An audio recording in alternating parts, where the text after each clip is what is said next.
کفور۔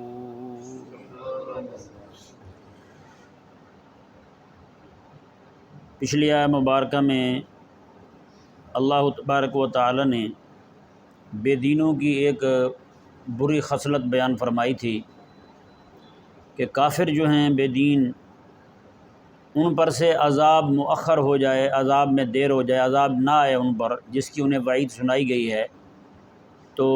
پھر استہزاء کرتے ہیں، مذاق اڑاتے ہیں، لائیں عذاب، وہ کہاں پہ ہے، کہاں ٹھہرا ہوا ہے، کہاں پہ اٹکا ہوا ہے، ما یحبسو، کس نے روک رکھا ہے عذاب کو،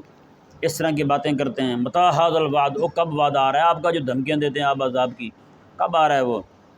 تو اس آیت مبارکہ میں اللہ تبارک و تعالیٰ نے ارشاد فرمایا وہ عذاب تو بڑا ہے جو ان کا استیصال ہی کر دے، یعنی جڑ سے ان کو ختم کر دے۔ فرمایا کہ تھوڑی سی تنگی بھی اگر ہم ان کو دیتے ہیں نا تو پھر ان کا حال کیا ہوتا ہے، اللہ تبارک و تعالیٰ نے ان آیات کریمہ میں وہ بیان فرمایا ان کا۔ یہ ذہن میں رہے کہ یہ لبرل سیکولر طبقہ جو ہے نا، یہ موجودہ پرست ہوتا ہے۔ کیا ہوتا ہے؟ موجودہ پرست ہوتا ہے۔ جو چیز موجود ہے نا اسی کو مانتے ہیں، بس اسی پہ خوش ہیں۔ جو چیز موجود، یعنی کہ مثال کے طور پر خوشی ہے تو وہی سارا کچھ ہے ان کے لیے، دکھ پہنچا ہوا ہے تو وہی سارا کچھ ہے اس کے لیے۔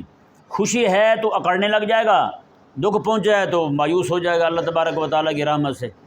یعنی موجودہ پرست، ان میں سے کوئی بندہ جو ہے نا اس کو کہہ دیا جائے یار آپ یہ جو مثال کے طور پر کسی کو قرض دے رہے ہیں، ایک بندے کا مجھے خود فون آیا، کہنے لگا ایک بندہ مجھ سے قرض مانگ رہا ہے تو میں اس پر کتنا لے سکتا ہوں؟ میں نے کہا آپ تو کچھ بھی نہیں لے سکتے، جتنے دیں گے اتنے ہی لیں گے واپس اس سے۔ کہنے لگا پھر مجھے کیا فائدہ آیا؟ میں نے کہا آپ کو اجر ملے گا۔ اجر تو پتہ نہیں کب ملے گا، اجر تو آخرت میں ملے گا، تب تک میں بیٹھ رہا ہوں پھر، نعوذ باللہ من ذالک۔ یعنی یہ ذہن میں رہے بھائی، اجرت جو ہے نا نیکیوں کی دنیا میں تو ملتی ہے، دنیا میں بندہ یہ پہچان بھی نہیں پاتا کہ کس نیکی کی وجہ سے مجھے یہ ملا ہے، لیکن آخرت میں پتہ چلے گا۔ اللہ تبارک و تعالی نے نیکیوں کی مزدوری دینے کا دن جو ہے نا وہ آخرت کا دن مقرر کیا ہے۔ کون سا دن ہے؟ آخرت کا دن ہے۔ اس لیے تو کہتے ہیں کہ غیب پر ایمان لانا ہو، غیب پر اللہ تبارک و تعالی نے فرمایا تو کرتا جا نیکیاں تجھے اجر دوں گا میں۔ اللہ تبارک و تعالی نے قرآن کریم میں بھی ارشاد فرمایا فَلَنِعْمَ أَجْرُ الْعَامِلِينَ، فرمایا کہ میرے ہاں مزدوروں کی اجرت جو ہے نا وہ بڑی سونی ہے، مزدوروں کی اجرت بڑی سونی ہے۔ تو یہ لبرل جو ہے نا یہ دنیا میں ہی چاہتا ہے اور ارجنٹ چاہتا ہے، اسی وقت ادھر ہی دو مجھے تو مجھے پتہ چلے، وگرنہ میں تو نہ مانوں بھائی۔ اللہ اکبر کبیرہ۔ تو بندہ مومن جو ہے نا وہ موجودہ پرست نہیں ہوتا، حاضر پرست جو ہے نا یہی لوگ ہوتے ہیں، لبرل سیکولر قسم کے لوگ۔ وہ کہتے ہیں جی ابھی بتائیں جی کیا ہے، بس یہی بتا دیں۔ تو اللہ تبارک و تعالی نے ان دو آیات کریمہ میں ان کی موجودہ پرستی کو کھول کے بیان فرما دیا۔ وہ کس طرح جی یہ دیکھیں، اللہ تعالی نے ارشاد فرمایا وَلَئِنْ أَذَقْنَا الْإِنسَانَ مِنَّا رَحْمَةً ثُمَّ نَزَعْنَاهَا مِنْهُ إِنَّهُ لَيَئُوسٌ کفور۔ اور اگر ہم انسان کو اپنی طرف سے رحمت چکھا دیں، رحمت چکھا دیں، تو چکھنا کتنا ہوتا ہے؟ تھوڑا سا ہی ہوتا ہے نا۔ تو دنیا کی زندگی میں جو کچھ بھی مل رہا ہے وہ چکھ ہی رہا ہے بندہ، بس چاہے زندگی ساری جناب وہ ناز و نعم میں پلتا ہی رہے، مزے کرتا رہے، سونے کا چمچ منہ میں لے کے پیدا ہو تو پھر بھی وہ چکھنا ہی ہے۔ آخرت کی جو نعمتیں ہیں اس کے مقابلے میں بالکل اس کا چکھنا ہے تھوڑا سا، جیسے پوری دیگ میں سے بندہ چکھتا ہے، ایک چمچ چکھ لے گا، 2-4 پلیٹیں تھوڑی چکھتا ہے وہ، ایک 2-4 چمچ چکھ لے گا، بھائی اتنا ہوگا، چکھنے سے کام پورا ہو گیا۔ اور باقی رہا اس سے یہ کہ کوئی بندہ کہے گی کہ ہم جس طرح آج دنیا میں چکھنا جب کہا گیا کہ فرمایا کہ اذقنا الانسان، ہم اس کو چکھاتے ہیں، تو چکھانے سے تھوڑا سا چکھنا مراد ہے۔ تو قیامت والے دن بھی جب اس کو کہا جائے گا فذوقوا ما کنتم تکنزون، اب جو تو جمع کیا کرتا تھا مال اس کا مزہ چکھ، فذوقوا العذاب بما کنتم تکفرون، تم کفر کیا کرتے تھے اس کا مزہ چکھو۔ تو کہتے ہیں کہیں یہ اشکال یہ پیدا ہوتا ہے، تو پھر یہ چکھنا جیسے دنیا میں تھوڑا سا چکھنا ہے، آخرت کا چکھنا بھی تھوڑا سا تو نہیں ہے کہ آخرت میں جیسے یہاں پہ تھوڑا سا چکھا اور کہا جی ٹھیک ہے جی بہت مزیدار ہے، قیامت والے دن بھی یہ کہیں جی انگلی ڈبو کے عذاب میں کہ بہت مزیدار ہے بھی ٹھیک ہے ہم جا رہے ہیں، ایسا تو نہیں نا، ایسا نہیں ہے بالکل۔ وہاں جو ان کو کہا جا رہا ہے نا کہ عذاب چکھو، وہ ان کی تذلیل کے لیے کہا جا رہا ہے، ان کی اہانت کے لیے، ان کو رسوا کرنے کے لیے کہا جا رہا ہے۔ جی جیسے یہاں کہتے ہیں کسی کو جناب ڈنڈوں سے پیٹ رہے ہوں، وہ کہتے ہیں ہاں میں سنا آیا مزہ، اب ڈنڈے کھانے میں کون سا مزہ آتا ہے؟ وہ پہلے آج کل تو پتہ نہیں ہے، پہلے تھانوں میں جو لتر پڑے ہوتے تھے بڑے، جس کے ساتھ مارتے تھے بندے کو، اس کے اوپر ایک بڑا گانا لکھا ہوتا تھا ایک مصرع تھا، سونے رات کتنے رہے سی تم، مطلب یہ کہ اس کا مطلب یہ نہیں کہ اس کو چند کہہ رہے ہیں یا اس کو جناب پوچھ رہے ہیں ابھی رات کہاں تھا، مطلب یہ ہے کہ ہاں بھائی رات جو جرم کیا تھا وہ جرم کا مزہ اور یہ والا مزہ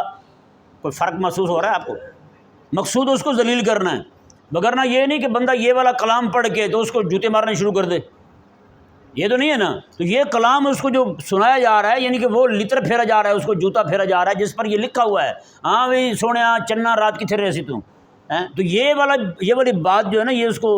اس کی تذلیل کے لیے کہی جا رہی ہے۔ تو قیامت والے دن اللہ تبارک و تعالی جب کافروں کو، بے دینوں کو، دین دشمنوں کو، لبرل سیکولر کو جہنم ڈالے گا تو ان کو یہ فرمائے گا فذوقوا بما کنتم تکفرون، چکھو عذاب جو تم کفر کیا کرتے تھے، اپنے کفر کا عذاب چکھو۔ تو اس چکھنے سے مراد جو ہے نا وہ تھوڑا سا ٹیسٹ کرنا نہیں ہے، ٹیسٹ کیا اور نکل گئے نہ، یہ کہا اس لیے جا رہا ہے تاکہ وہ ذلیل و رسوا ہوں، کیا ہوں؟ ذلیل و رسوا ہوں، مزید ان کی اہانت ہو، یعنی ایک یہ بھی ہے کہ وہ یہ سمجھے بھی چلو چکھنے جا رہے ہیں ہم، جب وہ عذاب جائیں تو مبتلا ہی ہو جائیں، پھر وہ کہیں ہمیں تو چکھنے کا کہا گیا تھا۔ فرمایا کہ یہ وہی حساب ہے تمہارے ساتھ جو تم نے بھی عالم برزخ میں کہا تھا ہم ایمان لائیں گے، بعد میں تم مکر گئے تھے، تمہارا مکرنا عناد کی وجہ سے تھا، ہمارا یہ مکرنا نہیں ہے، ہم نے تو تمہیں اسی عذاب میں ڈالا ہے اور اسی عذاب کے لیے ہی تم پیدا ہوئے، یہیں پہ رہو گے تم، سمجھا جائے مسئلہ نہیں آیا۔ اللہ تبارک و تعالیٰ نے ارشاد فرمایا، جی دیکھیں آیت مبارکہ، وَلَئِنْ ذَقْنَا الْإِنسَانَ مِنَّا رَحْمَةً ثُمَّ نَزَعْنَاهَا مِنْهُ، میں اور جب ہم کسی انسان کو اپنی طرف سے کوئی رحمت چکھاتے ہیں، دنیا کے اندر صحت دے دی، تندرستی دے دی، مال دے دیا، اولاد دے دی، اچھا گھر دے دیا، اچھی گاڑی دے دی، تو فرمایا کہ ثُمَّ نَزَعْنَاهَا مِنْهُ، پھر ہم اس سے لے لیں، یہ سارا کچھ دے کر کے اس سے ہم اگر چھین لیں تو فرمایا اللہ تبارک و تعالیٰ نے پھر اس کی کیفیت کیا ہوتی ہے، اِنَّهُ لَيَئُوسٌ کفور، پھر یہ ناشکرہ بھی بن جاتا ہے، پھر یہ رب کی رحمت سے مایوس بھی ہو جاتا ہے۔ لیوس مایوس ہو گیا اور نہ شکر ہو گیا، یعنی کہ شکر تو اس بات پہ کرنا نا کہ اللہ تعالیٰ نے اتنا عرصہ تو دیے رکھے ہیں مجھے، اب تھوڑی وقت کے لیے چلا گیا تو کچھ نہیں ہوتا۔ مایوس ایسے ہو گیا کہ اس کے ذہن میں اب یہ بات نہیں آ رہی ہے جس خالق اور مالک نے مجھے پہلے اتنا عطا فرمایا تھا اس کی قدرت تو اب بھی باقی ہے، وہ اب بھی عطا فرما سکتا ہے، وہ اللہ کی رحمت سے مایوس ہو جاتا ہے، کہتا نہیں جی نہیں، اب اس نے کہاں دینا ہے، اب وہ طاقتیں نہیں رہی، نعوذ باللہ من ذالک، یعنی اس کا ذہن یہ ہوتا ہے رب تعالیٰ کی رحمت سے مایوس ہو گیا، رب تبارک و تعالیٰ کے علی کل شیء قدیر ہونے سے مایوس ہو گیا، اس نے کہا نہیں جی اب تو کچھ بھی نہیں، موجودہ پرست ہے نا، جو کچھ موجود ہے اسی کو سارا کچھ مان رہا ہے، مال ہے تو اکڑ گیا، مال نہیں ہے تو مایوس ہو گیا، مال تھا تو اکڑ گیا، اللہ کے سامنے اکڑ گیا، اس کے دین کے سامنے اکڑ گیا، مال ختم ہوا، مال ہاتھ سے چلا گیا تو پھر اللہ کی رحمت سے مایوس ہو گیا۔ اللہ اکبر، کتنی بڑی وبا والی بات ہے، کتنی بڑی بے دینی والی بات ہے، یہ وہی چیز ہے۔ اچھا جی آگے اگلی آیت مبارکہ دیکھ لیں پھر میں بات کرتا ہوں۔ اللہ تعالیٰ نے ارشاد فرمایا وَلَئِنْ أَذَقْنَاهُ نَعْمَةً بَعْدَ ضَرَّاءٍ، فرمایا کہ اگر ہم ان کو پہلے نعمتیں چکھا دیں، بعد ضراء مست ہو، بعد اس کے کہ اس کو پہلے تنگی ہو، پہلے تنگی کے ایام ہو، پہلے اس کے پاس کچھ بھی نہ ہو، لیکن اب جو ہے کچھ مال آ گیا ہاتھ میں تو لَيَقُولَنَّ، اب کیا کہتا ہے اللہ تعالیٰ نے فرمایا ذَهَبَ السَّيِّئَاتُ عَنِّی، پھر یہ کہتا ہے لے بھائی اب دکھ ختم ہو گئے ہیں میرے، اب دکھ اور کوئی پریشانی نہیں، یعنی اب ماضی بھول چکا ہے، وہ کیا بھول چکا ہے؟ ماضی بھول چکا ہے، کہتا ہے نہیں جی اب دکھ ختم ہو گئے، مطلب یہ کہ وہ یہ کہہ رہا ہے جس خالق اور مالک نے مجھے پہلے تنگی میں رکھا تھا اب دوبارہ تنگی نہیں لا سکتا۔ یہ جو ہے نا یہ بہت بڑی آفت والی بات ہے کہ موجودہ پرست ہونا، پہلے تھا ساری نعمتیں تھیں اللہ نے لے لی تو اب موجودہ پرست یعنی تنگی کو ہی سارا کچھ سمجھنے لگ گیا، مستقبل سے مایوس، ماضی کی طرف نظر کو نہیں کہ اللہ تبارک و تعالیٰ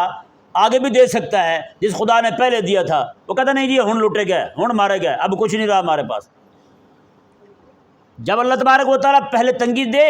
بعد میں اس کو آسانی دے دے تو کہتا ہے ذَهَبَ السَّيِّئَاتُ عَنِّی، ہن دکھ مک گئے نے تھوڑے پرا دے بھی، اب کوئی دکھ نہیں رہا، اب کوئی پریشانی نہیں رہی، اب بس مزے ہی مزے ہوں گے، اب کوئی فکر والی بات کوئی نہیں۔ تو یہ چیز جو ہے نا یہ انتہائی نقصان دہ ہے، دونوں چیزیں۔ موجودہ پرس خوشی آ گئی تو خوشی کو سارا کچھ سمجھ لے، دکھ آ گئے دکھ ہی سارا کچھ سمجھ لے، یعنی خوشی آ گئی تو خوشی کو سارا کچھ سمجھ کے بندے کے اندر اکڑ پیدا ہو جائے، غرور پیدا ہو جائے، دین سے دشمنی پیدا ہو جائے۔ تکلیف آ گئی تو پھر پچھلی جو رحمت اللہ تعالیٰ کی طرف سے آئی تھی اس کو بھول گیا، اس کو بھولا اور اب تعالیٰ کی رحمت سے مایوس ہو گیا، اللہ تعالیٰ کی قدرت سے انکار کر دیا اس نے۔ پھر جو خدا پہلے تمہیں دے سکتا ہے وہ اب بھی دے سکتا ہے، نہیں جی اب نہیں آ سکتا، اب نہیں کچھ مل سکتا مجھے۔ اللہ اکبر کبیرہ۔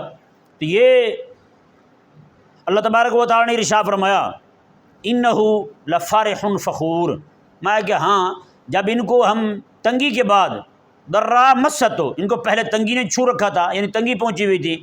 بعد میں تنگی دور ہوئی، اللہ تعالیٰ نے ہم نے نعمتیں دے دی، تو لیقولن ذهب السیئات عنی، تو پھر یہ ضرور کہے گا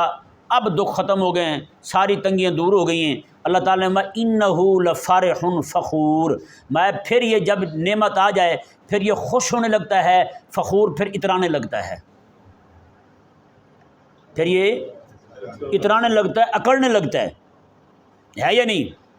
وہ یہ میں بات پہلے کئی بار کر چکا ہوں، اتراتے کہتے ہیں، اکڑتے کیسے ہیں؟ اکڑتے ایسے ہیں جیسے ہی پیسے پاس آ جائیں چار، اچھے علاقے میں سب سے پہلے گھر لے لیں گے، کسی علاقے میں رہ رہے ہیں، نہیں جی یہاں سے نکلیں، یہاں ماحول نہیں اچھا،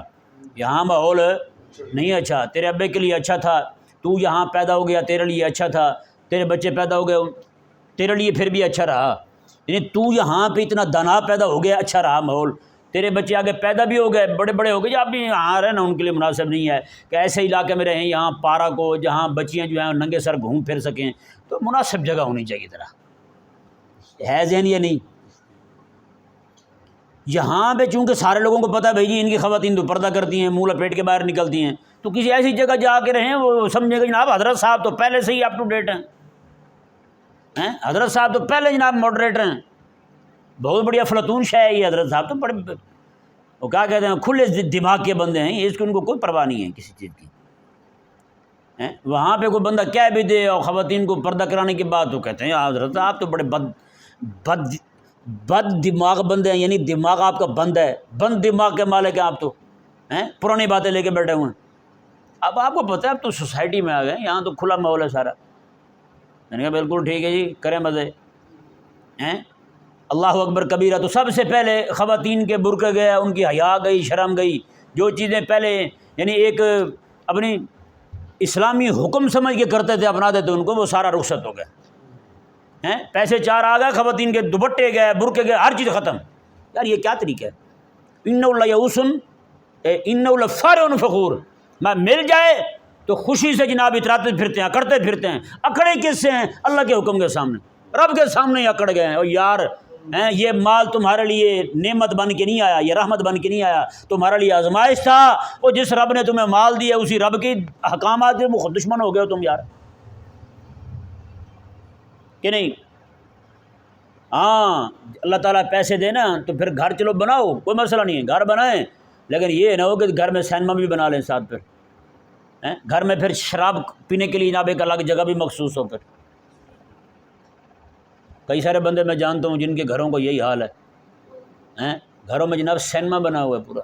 30-40 بندے بیٹھ کے فلم دیکھ لیں، الگ جگہ ہیں، لیکن اللہ تعالیٰ نے توفیق ان سے چھینی ہے ایسی، گھر میں نماز پڑھنے کی جگہ خاص کو نہیں، نماز پڑھنے کی جگہ خاص کو نہیں، باقی سارے کام ہو رہے ہیں۔ شراب پینے کے لیے الگ جگہ مقرر ہے جناب، وہاں پہ جناب غل غپاڑا کریں، کھلی ڈلی جگہ، وہاں پہ کرسیاں لگی ہوئی ہیں، سارا نظام ماحول ہے جناب۔ 40-50 گھر کے 4-5 بندے ہیں، 2 میاں بیوی اور 2 بچے اچھے ہیں، 40-50 بندوں کے نہانے کے لیے جگہ بنی ہوئی، سوئمنگ پول ہر بندے نے اپنے گھر میں بنایا ہوا ہے۔ تو آخر یہ چیزیں کیوں آئیں لوگوں میں؟ اللہ اکبر کبیرہ، قسم خدا کی یہ 2 آیات کریمہ آپ سامنے رکھ لیں، پورے زمانے کا آپ تجزیہ کر لیں، آپ کو یہی کوئی دکھائی دے گا جو اللہ تعالیٰ نے بیان فرمایا ہے۔ پیسے آتے گئے، رب تعالیٰ کے دین رخصت ہوتا گیا گھر سے، رب کا دین ہی رخصت ہو گیا گھر سے۔ تو پیسہ جو ہے نا وہ رحمت بن کے نہیں ہے، وہ اللہ تبارک و تعالیٰ کا عذاب بن کے ہے۔ اللہ پیسہ بھی دے اللہ اکبر۔ حضرت عثمان غنی رضی اللہ تعالیٰ عنہ کو تھوڑے امیر تھے، اتنا بڑا بندہ اکیلا جناب غزوہ تبوک کے لیے جناب 200 اونٹ روانہ کر دیں، 200 اونٹ، اور گھوڑے الگ دے دیں، ان کا سامان الگ دے دیں، اور جناب لوگوں کو سامان الگ تیار کر کے دے دیں، اور جناب اتنا پیسہ لے کے آئیں، سونے کے سکے آقا علیہ السلام کی بارگاہ میں، آقا علیہ السلام پیسے اس طرح کر کے اچھال رہے ہیں، اس طرح کر کے اچھال رہے ہیں۔ آقا علیہ السلام نے فرمایا میں کہ میرا عثمان آج کے بعد جو بھی کرے گا میرے اللہ نے اس کو معاف فرما دیا، پہلے ہی معاف کر دیا میرے رب نے اس کو۔ فتح مکہ کے موقع، یہ حدیبیہ کے موقع پر حضرت عثمان غنی رضی اللہ تعالیٰ عنہ جب جاتے ہیں نا مکہ میں، تو وہاں آپ نے تہ بند جو ہے نا نصف پنڈلی تک باندھا ہوا ہے، نصف پنڈلی تک، ایسے ہی نہ اندر داخل ہوئے۔ تو وہ پہلے تو وہاں رواج تھا بھائی، مکے والے لوگ جو ہیں وہ یہ کرتے تھے اپنے آپ کو امیر دکھانے کے لیے۔ یہاں تو امیر کہتے ہیں جی برانڈ کے کپڑے پہن لیں، فلانے پہن لیں، فلانے پہن لیں، تو اس وقت کیا ہوتا تھا، کسی کو یہ بتانا مقصود ہوتا نا میں بڑا امیر بندہ ہوں، تو وہ 2 سوٹ پہن لیتا تھا، قمیض کے اوپر قمیض، 2 دھوتیاں، نہیں سمجھ آ رہی، شلوار کا ماحول ہوتا تو 2 شلواریں پہن لیتے، تو 2 قمیضیں پہن لیتے تھے۔ تو پھر جس بندے کے، اب آپ کو پتہ ہے کئی بندے یہ کہتے ہیں یار اگر رشتہ دار کا منہ ٹماٹر کھا کھا کے سرخ ہوا نا، تم جناب مکے مار مار کے سرخ کر لو، چپیٹے مار کے سرخ کر لو، یعنی کسی کی طرح بننا ضرور ہے، وہ جیسے کیسے منہ پہ چپیٹے مروا کے کیوں نہ ہو۔ تو لوگ کیا کرتے تھے، یہاں پہ یہ قمیض ہے نا، یہاں پہ اندر سے ایک پٹی اور سلائی کر دیتے تھے باریک طریقے سے تک محسوس نہ ہو، یہاں سے 2 پٹیاں دکھائی دیتی تھی لوگوں کو، یہ دکھانے کے لیے میں نے قمیضیں 2 ہی پہنی ہوئی ہیں، بتائیں۔ اس طرح کا یعنی کہ ذہن تھا لوگوں کا کہ کسی نہ کسی طریقے سے یہ بتانا ہے کہ ہم جناب ایسے کرتے ہیں۔ ایسے ماحول کے اندر قربان جو ہے حضرت عثمان غنی کی شان پر، پیسے کی کمی کوئی نہیں، ہر ایک چیز رب نے عطا فرمائی ہوئی ہے۔ مکہ مکرمہ میں داخل ہوتے ہیں وہاں یہ رواج ہی کوئی نہیں، وہاں تو لوگ اپنی بھی تہبند رگڑ کے چلتے تھے، لوگوں کو پتہ چلے بھائی جی اضافی مال ہے اس کے پاس، غریب تھوڑا ہے، چاہے جناب وہ رستے میں جاتے ہوئے جناب اس کی دھوتی کو جناب کانٹے لگ جائیں، پورے گلی کے جناب گوبر اکٹھی کر کے لے جائے، اس سے کوئی پرواہ نہیں، لیکن لوگوں کو پتہ چلنا چاہیے بھائی جی پیسہ ہے تو اتنے بڑے کپڑے پہنتا ہے اگلا، مذاق تھوڑی ہے۔ لیکن قربان جی حضرت عثمان غنی رضی اللہ تعالیٰ عنہ جیسے داخل ہوتے ہیں مکہ مکرمہ میں، آپ کی تہ بند جو ہے وہ نصف پنڈلی تک ہے۔ ایک بندے نے کیا دیا، اس نے کہا عثمان غریب ہو گیا تو، اس نے کہا غریب نہیں ہوا، یہ میرے خلیل میرے یار غار کی سنت ہے، میرے حبیب کریم علیہ الصلوۃ والسلام جن کے ہاتھ میں رب تبارک و تعالیٰ نے سارے خزانوں کی چابیاں دے رکھی ہیں، اس حبیب کی سنت یہی ہے کہ آپ صلی اللہ علیہ وسلم نصف پنڈلی تک اپنا تہ بند رکھتے ہیں۔ اندازہ لگا، انہیں پیسہ آ گیا، پیسہ ہونے کے باوجود اللہ تبارک و تعالیٰ کے حکم کی تابعداری، حبیب کی سنت کی تابعداری یوں ہی کھڑی، تو پھر سمجھے وہ پیسہ آپ کے پاس رحمت بن کے آیا ہے۔ اگر ایسی بات نہیں ہے تو پھر آپ یقین کر لیں روانہ ہوگی ہر چیز، غیرت، حمیت، دینی، اسلامی، شرعی، ہر چیز روانہ ہوگی۔ اللہ تبارک و تعالیٰ نے ارشاد فرمایا، جی دیکھیں یہاں پہ 2 چیزیں جو ہے نا وہ بڑی قابل غور ہیں، ایک ہے لیعوس کفور، ایک ہے لفارح فخور، ہیں جی، فرمایا کہ وہ مایوس ہو گیا اور نہ شکر ہو گیا، اور دوسرا جو ہے وہ خوشی چڑھ گئی اس کو تو تکبر کرنے لگ گیا، یہ 2 چیزیں آ گئیں۔ اور غور کیا جائے نا، جتنا بھی غور کیا جائے تو نعمت ملنے پر شکر چھوڑ دے بندہ، ہیں جی، لیعوس نعمت ملنے پر فخور تکبر آ گیا نا، شکر کرنا چاہیے تھا، کیا کرنا چاہیے تھا، شکر کرنا چاہیے تھا۔ مولا تو نے عطا فرما رکھا ہے، اور شکر جو ہے نا یہ ایسا نسخہ ہے، یہ نعمت کو بڑھاتا ہے، کیا کرتا ہے، نعمت کو بڑھاتا ہے۔ اللہ تعالیٰ نے خود قرآن کریم میں ارشاد فرمایا، اللہ تعالیٰ نے ارشاد فرمایا کہ لئن شکرتم لازیدنکم، اگر تم شکر کرو گے تو میں اور دوں گا تمہیں، تمہاری نعمت کو بڑھا دوں گا میں، ٹھیک ہے نا۔ تو یہ شکر جو ہے یہ نعمت کی حفاظت کا ذریعہ ہے، جو نعمت پاس موجود ہے نا اس نعمت کی حفاظت کا، مزید نعمت کے ملنے کا ذریعہ ہے، اور بہت بڑا سبب ہے یہ کہ بندہ شکر کرے اللہ تبارک و تعالیٰ کا، مولا تیرا فضل ہے، تو نے مجھے عطا فرمایا ہے، ہاں جی، اولاد ہے، صحت ہے، بچے ہیں، جاہ و جلال ہے، جو بھی شے ہے اللہ تعالیٰ نے عطا فرما رکھی ہے، اس پر شکر کرتا رہے، تکبر نہ آنے دے، یا تکبر آیا نہیں نعمت رخصت ہوئی نہیں، تکبر آنے پر نعمت رخصت ہو جاتی ہے، کیونکہ جب تکبر آ گیا نعمت رخصت ہاتھ سے نہ بھی ہو تو وہی نعمت اس کے لیے زحمت ضرور بن جاتی ہے، جب بندہ دیکھے کہ اس کا چال چلن جو ہے وہ اللہ تبارک و تعالیٰ کے احکامات سے ہٹ رہا ہے، تو دور سے سمجھ آ جاتا ہے یار بندہ مال ڈوب گیا، اس کو ڈبو گیا، اس کو سمجھ آیا، مسئلہ نہیں آیا۔ تو اللہ تبارک و تعالیٰ نے ارشاد فرمایا ایک ہے لفارح فخور، نہ شکرہ ہو جائے بندہ، نہ شکرہ ہوا تو کیا ہوا کہ شکر ترک کیا اس نے، اللہ تبارک و تعالیٰ کی طرف سے نعمت مزید آنی بھی بند ہو گئی، وہ جو نعمت اس کے پاس موجود تھی اس سے بھی برکت زائل ہو گئی، برکت زائل ہو گئی۔ اب وہی مال جو ہے اس کے لیے باعث زحمت بن کر اس کو مزید اللہ تبارک و تعالیٰ کے دین سے دور کرتا جائے گا، دین سے دور کرتا جائے گا۔ نمازوں کی چھٹی، روزے کی چھٹی، عبادت کی چھٹی، ذکر فکر کی چھٹی، پھر اس کو ذکر میں مزہ نہیں آئے گا، نماز میں لطف نہیں آئے گا، اس کو قرآن پڑھ کے مزہ نہیں آئے گا، اس کو ہر چیز ختم۔ ہاں جی، اللہ تبارک و تعالیٰ نے یہ تو ہو گیا جی شکر کو چھوڑنا، تکبر آ جائے بندہ، شکر ظاہر بات ہے شکر کرے گا تو تکبر نہیں آئے گا نا دل میں۔ شکر کا مطلب یہ مولا تیرا احسان ہے، تو نے دیا ہے۔ تکبر جو ہے وہ یہ ہے کہ یہ جب میں نے اپنے بھی محنت سے کمایا ہے، اس میں کسی کا کیا عمل دخل ہے، تو بھی یہ چیز نقصان دے گی۔ اور دوسرا جو ہے لیئوس کفور، کہ بندہ جو ہے وہ نہ شکر ہو جائے، شکر ترک کر دے، تنگی آنے پر، کیا آنے پر؟ تنگی آنے پر، تنگی آئے تو بندہ جو وہ نہ شکر ہو جائے، یعنی پہلے جو اللہ تعالیٰ نے عطا فرما رکھا تھا وہ بھول گیا، وہ بھول گیا، اب یئوس بن گیا، آگے سے مایوس ہو گیا، یعنی اللہ تعالیٰ کی قدرت کا بھی انکار ہو گیا کہ جو خدا پہلے دے سکتا تھا وہ تو کہتے ہیں اب تو نہیں دے سکتا۔ نعوذ باللہ من ذالک۔ یہ دو چیزیں جو ہے نا بندہ اپنی زندگی سے نکال دے، قسم سے، ایک صبر اور ایک شکر، اس کے معنی میں اتنی توسع ہے آپ حیران ہوں گے۔ صبر جو ہے نا صرف یہی نہیں ہے کہ بندہ جو ہے نا وہ تکلیف پہنچے تو صبر کرے، نہ، صبر کی پہلے بھی تعریف میں کئی بار کر چکا ہوں۔ حبس النفس علی ما تکرہ، باتیں ہیں کہ نفس کو اس بات کا پابند بنانا جس کو وہ ناگوار سمجھتا ہے۔ صبح صبح بستر چھوڑنا، سرانے کو سر کے نیچے سے نکالنا کتنا مشکل لگتا ہے یا نہیں؟ نفس کو برداشت ہوتا ہے، لیکن آپ بیٹھے ہوئے ہیں نا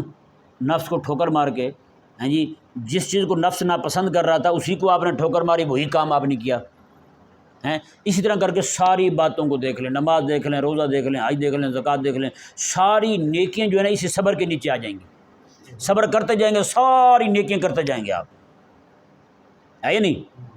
پچھلی رات کو اٹھنا مشکل لگتا ہے نا تہجد پڑھنے میں، تہجد کے لیے اٹھنا، آج کو پتہ ہے رات کو گرمی ہے، آج کل حبس ہوتی ہے بہت زیادہ ہیں، تو حبس کے دنوں میں تو ویسے رات کو 11-12 بج جاتے ہیں سوتے سوتے، وہ 12 بج گیا، کسی کے گھر میں بچے ہیں تو وہ کسی بھی وقت جناب دن کو چارج ہو جاتے ہیں، رات کو چل پڑتے ہیں، وہ کسی بھی وقت نہیں، کسی وقت اٹھ پڑتے ہیں وہ بچے، دن کو تو ظاہر بات ہے وہ سوئے رہتے ہیں عموماً، رات کو وہ ان کے ٹائم ہوتا ہے ان کے جاگنے کا، تو اس طرح کر کے پھر نیند کے ان میں بھی خلل ہوتا ہے بیچارے، رات کو 12 بجے 1 بجے سوئے، صبح کو پھر اٹھ گیا جناب، پھر 4 بجے اٹھنا یہ بڑا مشکل لگتا ہے، نفس پہ بھاری ہے۔ اللہ تبارک و تعالیٰ نے فرمایا یہی تو کر، پھر دیکھ میرا انعام کیسا ملتا ہے تجھے، ہاں جی۔ اسی طرح کر کے ساری نیکیاں جو ہے نا اسی صبر کے ساتھ ہی، اب دیکھ لیں دوسری طرف دیکھ لیں، گناہ کو دیکھ لیں، گناہ جو ہے نا، گناہ کرنے کو دل چاہ رہا ہے، نفس چاہ رہا ہے کہ گناہ کر، لیکن یہاں پہ بھی صبر، یہ حبس النفس علی ما تکرہ، کہ جو چیز تیرا نفس پسند کر رہا ہے نا اس کی مخالفت کر، اب نفس کو پابند بنا اس بات کا کہ اس کی مخالفت کی جائے، بس۔ اب جتنے بھی گناہ ہوں گے سارے اسی صبر کے پیچھے آ گئے، صبر کرتا جائے گا بندہ، سارے گناہ چھوڑتا جائے گا، گناہ چھوڑتا جائے گا، سارے گناہ چھوٹ گئے ایک صبر کی وجہ سے۔ تو بتائیں سچی بات ہے، بندہ ایک لفظ صبر کو اپنا لینا جی، پورے قرآن پہ عمل ہو سکتا ہے، سارے احکامات الہیہ پہ عمل ہو سکتا ہے، اور اللہ تبارک و تعالیٰ نے جتنی چیزوں سے منع کیا ان سب چیزوں سے روک سکتا ہے بندہ۔ اور اسی طرح شکر ہے، کیا ہے؟ شکر ہے، شکر کرنا ہے اور نہ شکری نہیں کرنی۔ یہ جو میں نے ابھی تقریر کی نا آپ کے سامنے صبر والی، یہ پوری کی پوری اسی پہ جوڑ لیں، بالکل آپ کو سمجھ آ جائے گی کہ اللہ تبارک و تعالیٰ نے کیسے یہ دو لفظ جو ارشاد فرمائے نا، میں کہ یئوس کفور اور فارغ فخور، اللہ اکبر کبیرہ، یہ اتنی بڑی بات ہے، یہ تقریباً لوگ جو ہے نا اس میں مبتلا ہیں، اسی میں مبتلا ہیں۔ تو دوسری طرف ہم نہیں دیکھتے کہ رب تبارک و تعالیٰ کے احکامات کی مخالفت کتنی کر رہے ہیں، ہمارے اندر اللہ تبارک و تعالیٰ کی رحمت سے مایوسی تو نہیں آ گئی۔ بہرحال اللہ تبارک و تعالیٰ ہم سب کو سمجھنے کی توفیق، یہ آیت مبارکہ رہے گی، ترجمہ سماعت فرما رہے ہیں۔ اللہ تعالیٰ نے فرمایا کہ یہ انسان ایسے ہی ہیں سارے، ہاں الا الذین صبروا، وہ جو صبر کر لیں، کیا کر لیں؟ صبر کر لیں۔ کیسی بات ہے یار، صبروا وعملوا الصالحات، اور اچھے عمل کریں، صبر کر لیں اور اچھے عمل کر لیں۔ یہ جو میں نے ابھی آپ کے سامنے تقریر کی، اللہ تعالیٰ نے فرمایا کہ یہ لوگ جو ہیں ان کے حالات اچھے سے اچھے آ جائیں پھر بھی رب کی بارگاہ میں جھکیں گے، ان کے حالات خراب سے خراب تر آ جائیں پھر بھی رب کی بارگاہ میں جھکیں گے۔ کون لوگ؟ صبروا وعملوا الصالحات، وہ لوگ جو صبر کریں اور اچھے عمل کریں۔ اللہ نے ان کے لیے انعام کا کیا اعلان فرمایا؟ اولئک لہم مغفرۃ واجر کبیر، میں یہی ہیں وہ لوگ جن کے لیے رب کی طرف سے بخشش بھی ہے۔ صبر کرتے رہیں، عمل اچھے کرتے رہیں، پھر بھی گناہ ہو جائیں، یہ ذہن میرے بھائی بشری ہے، گناہ ہو جاتا ہے،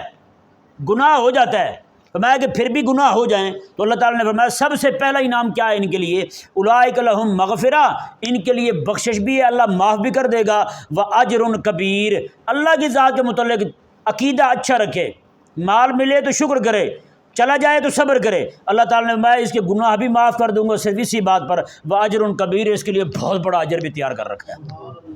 اجر کبیر، سوچ سکتے ہیں آپ اجر کبیر کتنا ہے؟ پوری دنیا کو اللہ نے متاع قلیل، یہ دنیا تھوڑا سا سامان ہے